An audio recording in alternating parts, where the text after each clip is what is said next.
দাবি নম্বর 25, তথ্য ও যোগাযোগ প্রযুক্তি বিভাগ। আমি এখন দাবি নম্বর 25 উত্থাপনের জন্য মাননীয় ডাক, টেলিযোগাযোগ ও তথ্য প্রযুক্তি প্রতিমন্ত্রী জনাব জুনায়েদ আহমেদ পলককে আহ্বান জানাচ্ছি। ধন্যবাদ মাননীয় স্পিকার।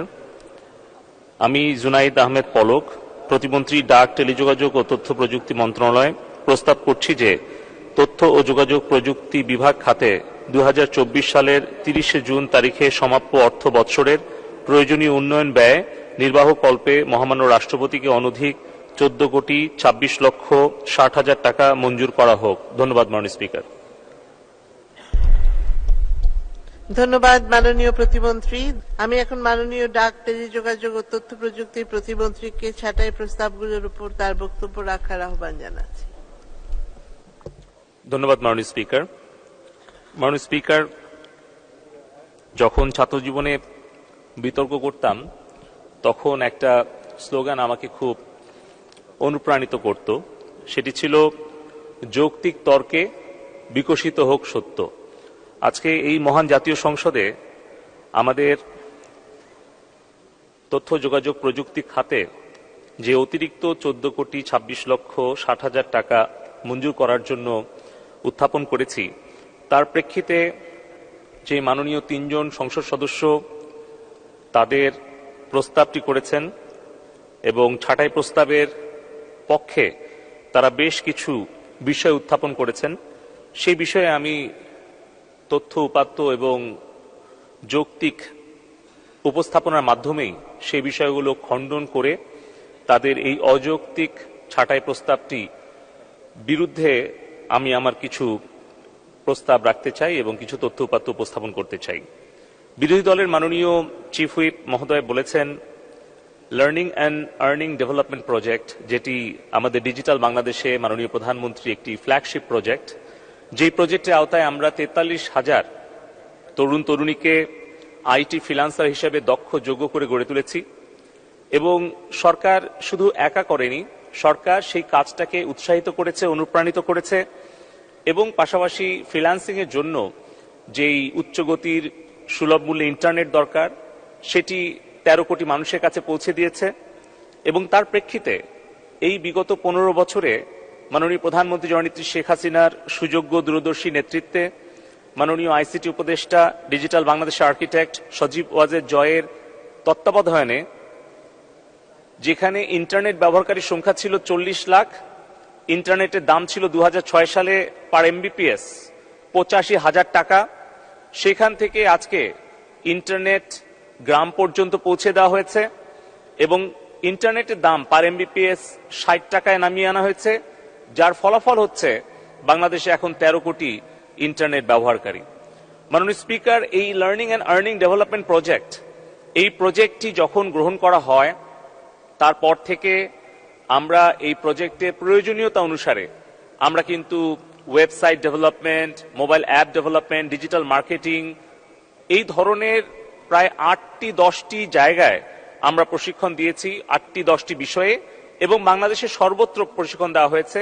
এবং করোনাকালীন সময়ে এটা ব্লেন্ডেড পদ্ধতিতে অনলাইনেও প্রশিক্ষণ দেওয়া হয়েছে, যার ফলে বাংলাদেশে এখন 7 লক্ষ আইটি ফ্রিল্যান্সার, যারা কিনা প্রায় $1 বিলিয়ন উপরে বৈদেশিক মুদ্রা আয় করে, তারাও রেমিটেন্স যোদ্ধা হিসেবে বাংলাদেশের বিভিন্ন প্রত্যন্ত অঞ্চল থেকেও আজকে আমাদের তরুণ তরুণীরা অনলাইন মার্কেট প্লেসে কাজ করছে।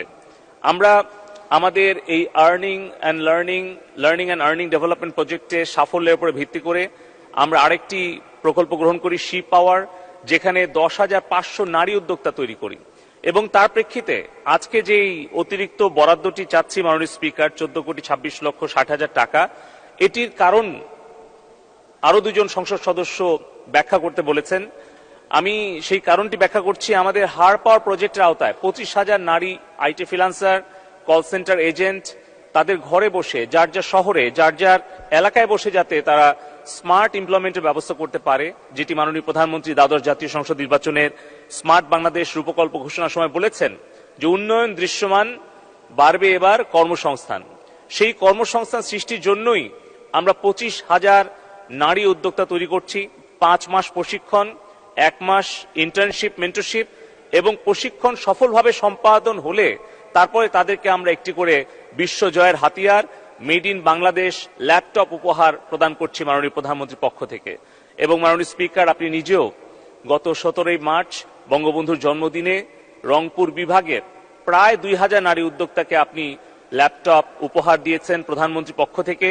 এবং মাননীয় প্রধানমন্ত্রী উপহার তারা পেয়ে তারা কিন্তু নিজের পায়ে দাঁড়াচ্ছে, আত্মকর্মসংস্থানের সুযোগ তৈরি করছে।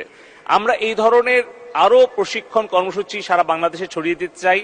এবং মাননীয় সংসদ সদস্য মহোদয় যেটি বলেছেন যে শেখ রাসেল ডিজিটাল ল্যাব, এই learning earning development project, her power, she power, Sheikh Russel digital lab, এই যতগুলো প্রজেক্টের ব্যাপারে উনি উনার অভিযোগগুলো উত্থাপন করেছেন, আমি শুধু বিনয়ের সাথে তার কাছে প্রশ্ন রাখতে চাই মাননীয় স্পিকার আপনার মাধ্যমে, 15 বছর আগে 2008 সালের ডিজিটাল বাংলাদেশ রূপকল্প ঘোষণার আগে, 2009 সালে আওয়ামী লীগের নেতৃত্বাধীন সরকার গঠনের আগে এই একটি কোনো প্রকল্প বাংলাদেশের অস্তিত্ব ছিল কিনা?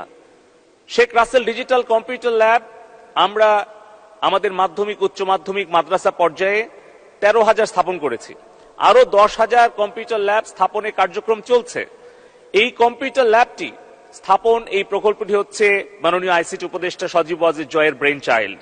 উনি এই প্রকল্প উদ্যোগ গ্রহণ করার সময় বলেছিলেন যে উনি যদি 75 15 আগস্টে বঙ্গবন্ধু হত্যাকাণ্ডের পর যখন উনাকে বাধ্য হয়ে বোর্ডিং স্কুলে রাখতে হয়েছিল উনার নিরাপত্তার কথা বিবেচনা করে, মাননীয় প্রধানমন্ত্রী সেই সময়ে কোন পরিস্থিতিতে তার সন্তানদেরকে বোর্ডিং স্কুলে পড়াতে বাধ্য হয়েছিলেন সেটি মাননীয় স্পিকার আমরা সকলেই জানি।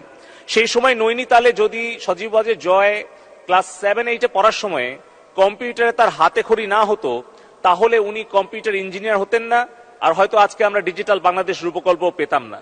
সেই কারণেই মাননীয় আইসিটি উপদেষ্টা আমাদেরকে এই উদ্যোগটি নেওয়ার জন্য পরামর্শ প্রদান করেছিলেন। এবং যার প্রেক্ষিতে 2010 সাল থেকে আমাদের ক্লাস 6 থেকে 12 পর্যন্ত আইসিটি সাবজেক্টটাকে ম্যান্ডেটরি করা হয়। 2010 সালের আগে বাংলাদেশের পাঠ্যসূচিতে, পাঠ্যক্রমে তথ্য যোগাযোগ প্রযুক্তি বিষয়টি ছিল না, এবং সেটি হাতে কলমে যাতে শিখতে পারে তার জন্য এই ল্যাবটি স্থাপন করা হয়েছে। মাননীয় স্পিকার, আপনার মাধ্যমে আরেকটি বিষয় বলতে চাই, উপজেলা এবং জেলা পর্যায়ে যে তথ্য প্রযুক্তি একটি কমিটি রয়েছে, সেখানে কিন্তু উপজেলা নির্বাহী কর্মকর্তা, জেলা প্রশাসক মহোদয় সেখানে কিন্তু সভাপতিত্ব করেন, এবং সেখানে মাননীয় সংসদ সদস্য বৃন্দ কিন্তু উপদেষ্টা হিসেবে আছেন। এবং প্রত্যেকটি নির্বাচনী এলাকায় মাননীয় সংসদ সদস্য মহোদয়দের পরামর্শ এবং তাদের অনুরোধ সুপারিশ ক্রমেই এই ল্যাবগুলো স্থাপন করা হয়েছে। গত অর্থ বছরে অর্থ মন্ত্রণালয়ে একটা নিষেধাজ্ঞা ছিল, নতুন কম্পিউটার বা নতুন গাড়ি কেনার বিষয়ে একটা নিষেধ ছিল বিধায় আমরা করতে পারিনি। এবছর আবার আমরা নতুন প্রকল্প গ্রহণ করছি। তাই আমি অনুরোধ করব, আমরা শিক্ষা মন্ত্রণালয়, তথ্য যোগাযোগ প্রযুক্তি বিভাগ যৌথভাবে আমরা এটা তত্ত্বাবধান করি, এবং সেখানে আমরা কলেজ এবং স্কুল ক্লাস শেষে যাতে বিকালে নারীদেরকে প্রশিক্ষণ দেওয়া যায়, সেই কারণে আমরা শিক্ষিত তরুণীদেরকে হার পাওয়ার প্রজেক্টের আওতায় শেখ রাসেল ডিজিটাল কম্পিউটার ল্যাবে প্রশিক্ষণ দিচ্ছি। ইতিমধ্যে 36,000 আমরা শিক্ষকদেরকে আমরা একটা স্বল্প মেয়াদী প্রশিক্ষণ দিয়েছি, এবং পাশাপাশি সন্ধ্যার পরে সেখানে স্থানীয় উদ্যোক্তারা যাতে ওই ইনফ্রাস্ট্রাকচারটি ব্যবহার করে যাতে তরুণদেরকে আইটি ফ্রিল্যান্সার হিসেবে প্রশিক্ষণ দিতে পারে, তার জন্য আমরা উৎসাহ প্রদান করছি। আমাদের সিআরআই, ইয়াং বাংলা, বিভিন্ন ভলেন্টিয়াররা এবং বেসরকারি উদ্যোক্তারা কাজ করছে। আমি মাননীয় সংসদ সদস্য বৃন্দকে আপনার মাধ্যমে অনুরোধ করব যেন ওনারাও নিজেরাও একটু খেয়াল রাখেন যাতে করে শিক্ষকরা এই কম্পিউটার ল্যাবগুলো ছাত্রছাত্রীদেরকে ব্যবহার করতে দেন। তৃতীয় বিষয়টি অত্যন্ত গুরুত্বপূর্ণ এবং মাননীয় মন্ত্রী, মাননীয় স্পিকার, আমি আর অল্প সময়ের মধ্যেই উত্তরটা দিতে চাই, কারণ যশোরে 2017 সালে 12ই ডিসেম্বর যখন মাননীয় প্রধানমন্ত্রী জননেত্রী Sheikh Hasina software technology park উদ্বোধন করা হয়, তখন অনেকেই পত্রিকায় লিখেছিল, সমালোচনা করেছিল যে ঢাকার বাইরে সফটওয়্যার টেকনোলজি পার্ক আদৌ ফিজিবল হবে কিনা। কিন্তু মাননীয় প্রধানমন্ত্রী জননেত্রী শেখ হাসিনার চিন্তা হচ্ছে বিকেন্দ্রীকরণ। বঙ্গবন্ধু যেটা বলতেন যে ঢাকা মানেই বাংলাদেশ নয়, ঢাকার বাইরে যে হাজার হাজার গ্রাম আছে, শহর রয়েছে, সেটার উন্নয়ন হলেই বাংলাদেশ সোনার বাংলা হবে। সেই কারণেই কিন্তু একটা সাহসী পদক্ষেপ ছিল যশোরে সফটওয়্যার টেকনোলজি পার্ক নির্মাণ করা। এখানে কিন্তু 4টা কম্পোনেন্ট আছে মাননীয় স্পিকার। একটা হচ্ছে সফটওয়্যার টেকনোলজি পার্ক, 12 তলা বিশিষ্ট, 2,32,000 স্কোয়ার ফিট, যেখানে আমাদের একটা ফ্লোর আছে স্টার্ট আপ, আরেকটা ফ্লোর আছে প্ল্যাগ অ্যান্ড প্লে, যেটা সরকার পরিচালনা করে বিনা পয়সায় স্টার্টআপদেরকে সেখানে প্রশিক্ষণ এবং ইনকিউবেশনের ব্যবস্থা করা হয়। আর বাকি যে ফ্লোরগুলো আছে সেগুলো আমরা এটা যাতে চলমান থাকে, যাতে লোকসান না হয়, তার জন্য আমরা একটা থার্ড পার্টিকে প্রপার্টি ম্যানেজমেন্ট কোম্পানি পিএমসি নিয়োগ দিয়েছি। এর জন্য তো মাননীয় স্পিকার, মাননীয় সংসদ সদস্যর প্রশংসা করা উচিত যে আমরা একটা স্মার্ট অ্যাপ্রোচ নিয়েছি।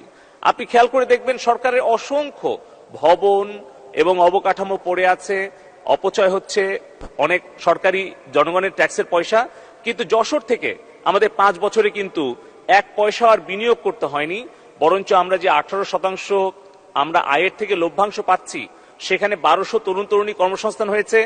ঢাকা থেকে অনেক কোম্পানি যশোরে গিয়ে চাল ডাল সপাপ বিভিন্ন ই কমার্স এবং সফটওয়্যার কোম্পানি সেখানে কাজ করছে, বিদেশি বিনিয়োগ এসছে। পাশাপাশি ওই যশোর জেলার কিন্তু প্রায় 1200 ছেলে মেয়ের কর্মসংস্থান যশোর জেলাতে হয়েছে। আর উনি যেই বিষয়টি অভিযোগ করেছেন যে ডরমিটরি, সেখানে আমাদের 80টার মতো রুম রয়েছে মাননীয় স্পিকার। ওই সময়ে আমরা সিদ্ধান্ত গ্রহণ করেছিলাম যাতে ঢাকা বা বিদেশ থেকে কোনো ক্লায়েন্ট গেলে যাতে সেখানে থাকতে পারে, কিন্তু বাস্তবতা দেখা গেল 2 বছর পরে যে আসলে 80টা রুম অনেক সময় কাজে লাগে না। এই সম্পদের সুষ্ঠু ব্যবহার করার জন্যই সেখানে স্থানীয় যারা উদ্যোক্তা, তাদের যখন গেস্টরা আসে তখন তাদেরকে সেখানে থাকতে দেওয়া হয়, তারা একটা সাবসিডাইজ প্রাইজে পায়। আর বাকি যদি কোনো রুম ফাঁকা থাকে তাহলে বাইরের গেস্টকে ভাড়া দেওয়ার ব্যাপারে অনুমোদন দেওয়া হয়েছে, যার ফলে সেখানে সম্পদের সুষ্ঠু ব্যবহার হয়েছে।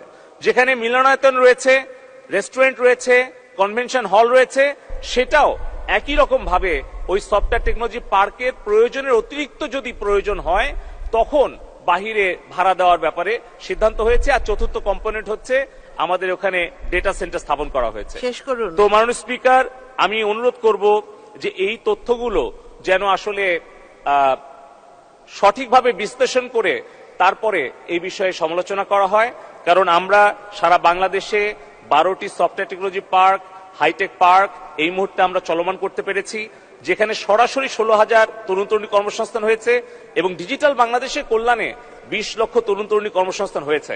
এবং পাশাপাশি মাননীয় সংসদ সদস্য পঙ্কজ দেবনাথ যেটি বলেছেন, সেটি হচ্ছে যে উনার মেহেদিগঞ্জ এবং হিজলাতে সেখানে কিন্তু ইনফ্রাস্ট্রাকচার 2-3 আওতায় যেখানে ইন্টারনেট ফাইবার অপটিক্যাল নিয়ে যাওয়া সম্ভব সেখানে নিয়ে যাওয়া হয়েছে।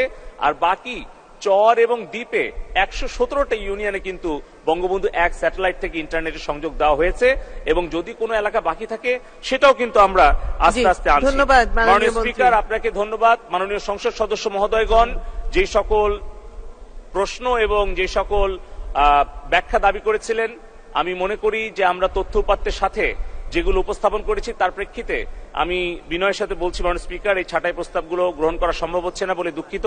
ধন্যবাদ মাননীয় স্পিকার। ধন্যবাদ মাননীয় প্রতিমন্ত্রী। সংসদের সামনে প্রশ্ন হচ্ছে মাননীয় সদস্য জনাব মোহাম্মদ মুজিবুল হক, জনাব পঙ্কজ নাথ এবং জনাব মোহাম্মদ হামিদুল হক খন্দকারের ছাঁটাই প্রস্তাবগুলো গ্রহণ করা হোক। যারা এই প্রস্তাবের পক্ষে আছেন তারা হ্যাঁ বলুন, যারা এই প্রস্তাবের বিপক্ষে আছেন তারা না বলুন। না জয়যুক্ত হয়েছে, না জয়যুক্ত হয়েছে, না জয়যুক্ত হয়েছে। অতএব ছাঁটাই প্রস্তাবগুলো নাকচ হলো।